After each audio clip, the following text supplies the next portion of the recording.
И вот настал тот самый миг, друзья мои, когда мы записываем 10-й выпуск «Кофе со вкусом Чернобыля». И в этот раз мы поговорим с вами, как я и обещал ранее, о здании караульной службы Чернобыльской АЭС, которая, собственно говоря, прославилась не только тем, что было лучшим зданием караульной службы всех атомных электростанций Украины, но и тем, что его в течение, наверное, выходных дней, скажем так, взяли и снесли матери. А сейчас я поставлю кофе и начну вам рассказывать.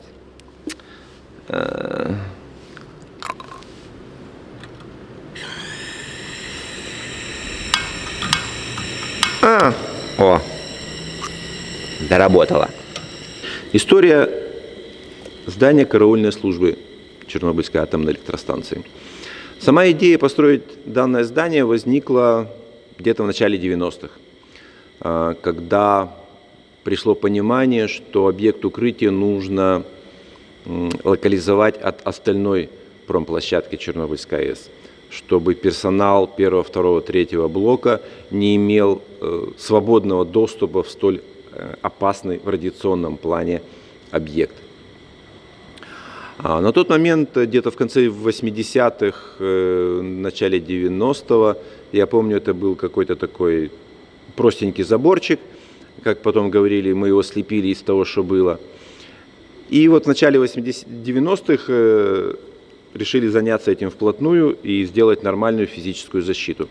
И в рамках этого проекта построить новое здание караульной службы, на тот момент за периметром, охранным периметром Чернобыльской атомной электростанции. В 92-93 году КИЭП взялся за разработку проекта. Проектировали они, как мне кажется, достаточно долго. И к 94-му и 95-му году проект был готов, но к тому времени уже полным ходом шла подготовка и разработка плана осуществления мероприятий, то есть плана преобразования объекта укрытия в экологически безопасную систему. Shelter Implementation Plan, английской мовою. Сам план состоит из 21 задачи, и 16-й задачей в СИПе было как раз-таки модернизация физической защиты объекта укрытия. И решили строительство здания караульной службы как бы включить в модернизацию физической защиты, поставить ее в задачу номер 16. В конечном итоге в 2001 году уже был заключен контракт с ГПСПК, я вот так не знаю, как это расшифровывается, государственное предприятие Энергоспецстрой. В 2001 году был заключен с ними контракт на строительство здания караульной службы. Где-то к концу 2003 года они благополучно его построили за 6 миллионов 300 тысяч. Но это вместе с оборудованием. Надо сказать, что в 2007 году подключилась французская фирма Alstom к модернизации физической защиты. А они занимались исключительно охранной сигнализацией. То есть они не занимались строительством. Но в рамках этого проекта здание караульной службы было оснащено практически по последнему слову техники, охранной техники. На втором этаже там был, пульт видеоконтроля. Все промышленное телевидение объекта укрытия, все новые камеры с периметра, изнутри объекта укрытия были заведены туда. И это был единый пульт контроля видеоконтроля. Вообще здание караульной службы было, наверное, уникальным. В нем было все. Классная оружейка, комнаты для отдыха, служебные помещения. Как я уже говорил, пультовая видеонаблюдение, свой гараж небольшой. Оно было рассчитано на караул из 24 человек. Там была своя пропускная система в это здание. По проекту там было предусмотрено даже бомбоубежище. Но когда начали рыть котлован под это бомбоубежище, наткнулись, как это у нас говорят, на аварийную технику 1986 года. То есть рыли и рыли, опс, гусеницы. Что это такое, так до конца и не поняли, потому что не смогли вытащить. То ли это был перевернутый трактор, то ли кран, но не смогли вытащить, зарыли обратно и от бомбоубежища отказались. Но тут надо заметить, что в 2002 году, параллельно со строительством, которое уже началось, караульной службы, полным ходом шла подготовка концептуального проекта нового безопасного конфайнмента. И мне совершенно недавно рассказали такую штуку интересную, что два сотрудника ГУПа, которые занимались разными проектами, один занимался проектом НБК, планировкой и размещением всевозможных площадок, путей, фундаментов на промплощадке ЧАЭС, а второй занимался караульным зданием. Сидели они рядом, но спиной друг к другу. И когда мой хороший знакомый им просто предложил: ребята, вы занимаетесь двумя разными проектами на одной площадке, может, вы повернете друг к другу лицом и обсудите, не пересекаются ли ваши проекты? Каждый из них послал его куда подальше. Ну, они же специалисты, что, они же грамотные, а тут пришел, тут советуешь. Ну, а в итоге так получилось, надо было им повернуться не жопами друг к другу, а лицом и сверить проекты. Может быть, тогда здание караульной службы и все еще стояло, в другом месте. В общем, что получилось? Весной 2010 года начали забивать сваи. Дело в том, что для путей надвижки арки рыли фундаменты. Как раз таки, когда рыли фундаменты, когда рыли котлован под северной пути надвижки и наткнулись на ту самую технику, из-за которой отказались от бомбоубежища. В этот раз ее вытащили, правда, яму тогда вырыли просто огромадную, чтобы ее вытащить, вытащили. И это как раз напротив здания караульной службы. И вот в мае решили забить первые экспериментальные сваи, посмотреть, как они себя поведут. Дело в том, что в монтажной зоне предусмотрено было 400 свай забить, по 200 с каждой стороны, глубиной 25 метров. То есть свая – это 25-метровая труба диаметром 1 метр. Еще тут одну вещь скажу. Когда забивали самую первую сваю, трубу, это была просто труба. Вот просто. И она ушла в песок. То есть ее забили, она не держалась, она потихонечку утонула еще глубже в песок. Поэтому внутрь этих свай сделали диафрагмы металлические, по типу диафрагмы, чтобы они не уходили под собственным весом. И вот нужно было забивать с каждой стороны по 200 свай. Но сама забивка свай была запланирована на август 2011 года. А весной 2010 года, как я уже говорил, решили провести пробную забивку 4 свай с каждой стороны, у северной и у южной ленты. У северной ленты как раз-таки там, где стояло караульное здание. И забивали как раз-таки напротив здания караульной службы. Как я говорил в предыдущем выпуске «Кофе со вкусом Чернобыля», в 2013 году Чернобыльская АЭС со мной судилась. И в документах, которые они приобщили к суду, оказалось два очень интересных документа, которые я бы так просто никогда не получил. Один из них датирован декабрем 2010 года, второй – июнем 2011 года. Так вот, в первом документе, декабрь 2010 года, рассматриваются 4 сценария, что же делать с созданием караульной службы. Потому что вследствие забивки 4 экспериментальных свай здание караульной службы начало разваливаться. Они заказали экспертизу в институте НИИСК, научно-исследовательский институт строительных конструкций.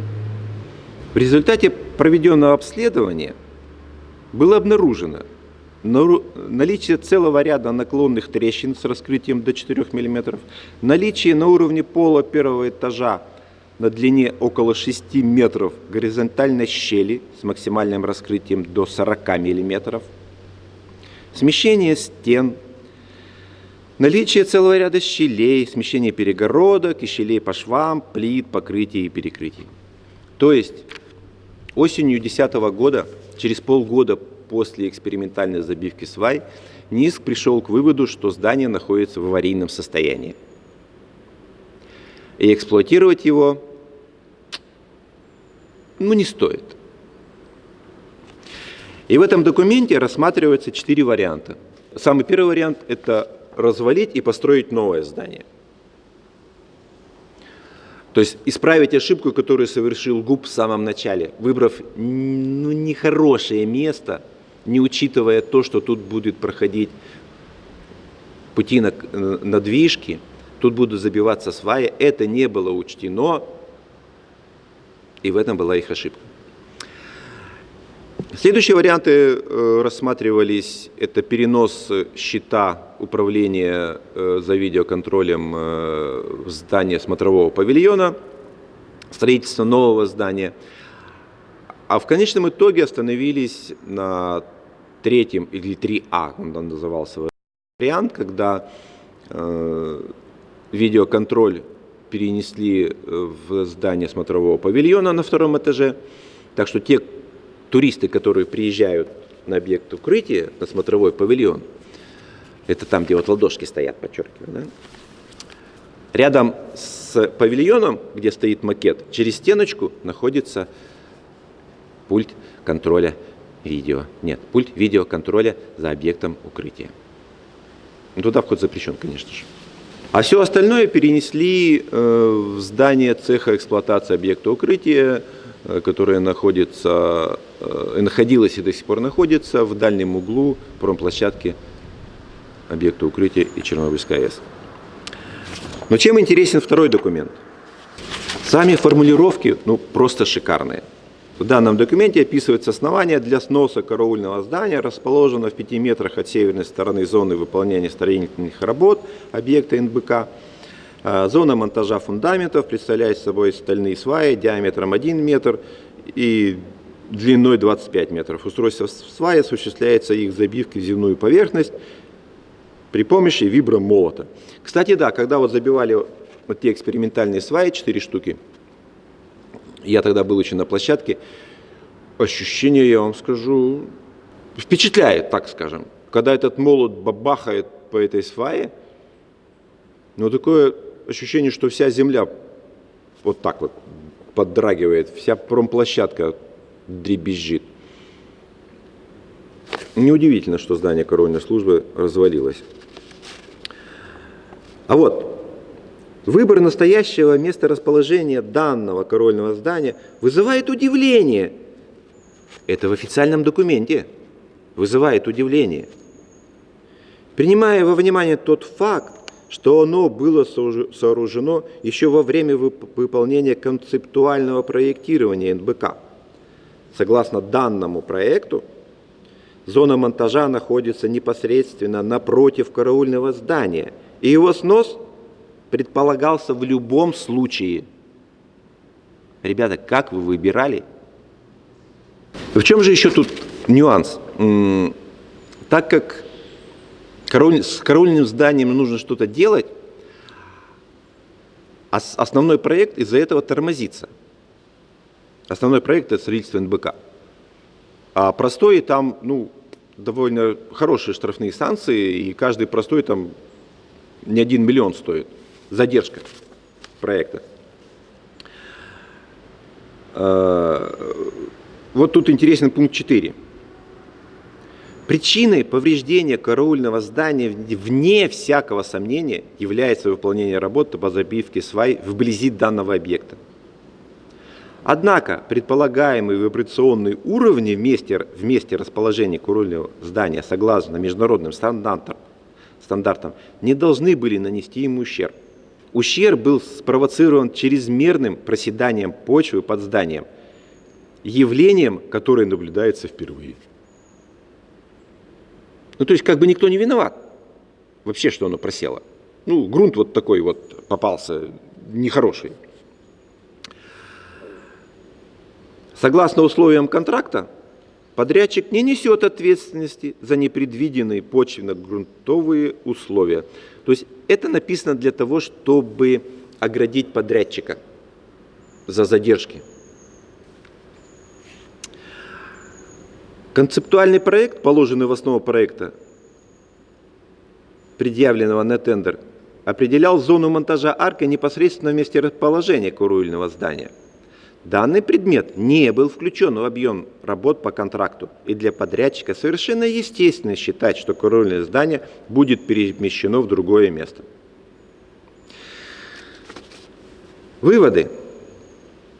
В заключение необходимо отметить, что оставлять настоящее месторасположение караульного здания является опасным и противоречит интересам проекта НБК.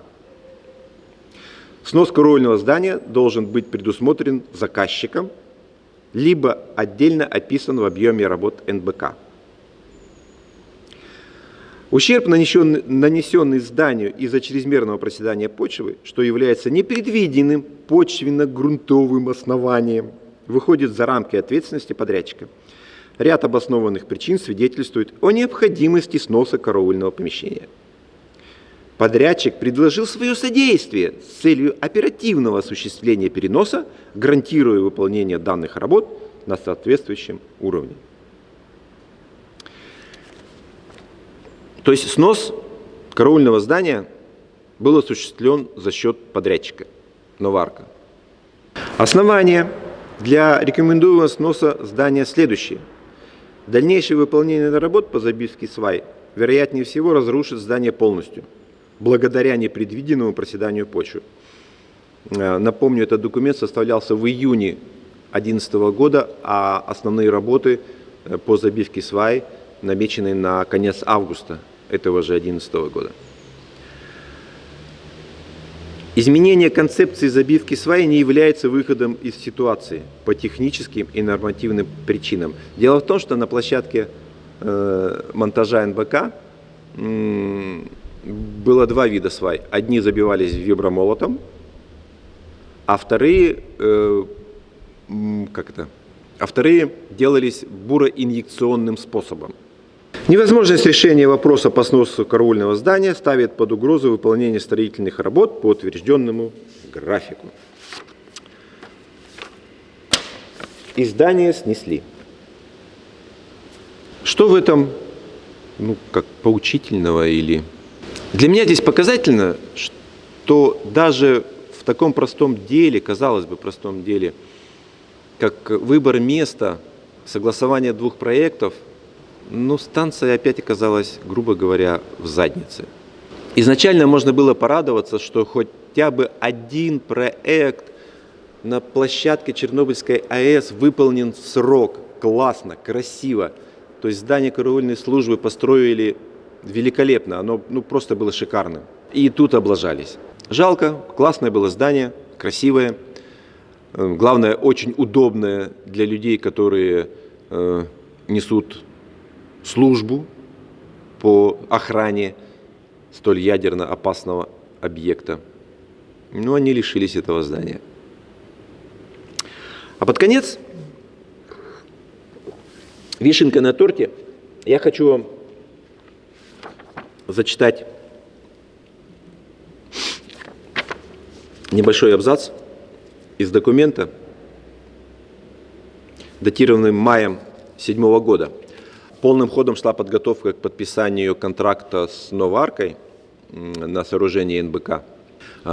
Напомню, что контракт был подписан в сентябре 2007 года. А вот в мае 2007 года комиссия Держатомрегулювання Украины провела инспекцию проверки состояния реализации программ до планов обеспечения безопасности в рамках плана осуществления мероприятий на объекте укрытия. Ну, он державной мовой написан, но я вам сразу буду переводить. Вы часто интересовались состоянием топливосодержащих масс, топлива в объекте укрытия. Будут ли с ним что-то делать и когда будут делать. Так вот, НБК вообще предполагал обращение с топливосодержащими массами. То есть его строили не для того, чтобы закрыть объект укрытия или разобрать, а для того, чтобы привести его в экологически безопасное состояние. А это можно сделать только тогда, когда оттуда будет извлечено не только ядерное топливо, но и все радиоактивные отходы, которые там валяются. Так вот, задача 19, 20 и 21 плана осуществления мероприятий. 19 задача. Стратегия извлечения ТСМ и обращения с РАО. Задача 20. Разработка технологии извлечения ТСМ. Задача 21. Стратегия безопасного конфайнмента. Выводы. Цель не достигнута, задачи не завершены. В соответствии с ПОМ, план осуществления мероприятий, реализация данных задач была важным источником информации для принятия решений по проектированию НБК.